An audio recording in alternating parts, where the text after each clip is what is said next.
अस्सलाम वालेकुम। आप सबको सबसे पहले मैं रमज़ान मुबारक का देना चाहूँगी। आप लोगों को रमज़ान बहुत बहुत मुबारक हो।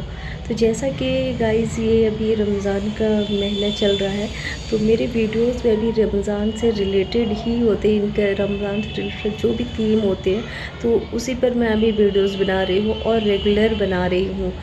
अगर आपको मेरे वीडियोस अच्छे लगते हैं, थोड़ा भी अच्छे लगते हैं, तो प्लीज़ मेरे वीडियोस को लाइक कीजिएगा, मेरे चैनल को शेयर और सब्सक्राइब ज़रूर कीजिएगा और साथ में बेल आइकन दबाना नहीं भूलिएगा। तो गाइस मिलते हैं नेक्स्ट वीडियो में, तब तक के लिए अल्लाह हाफ़िज़।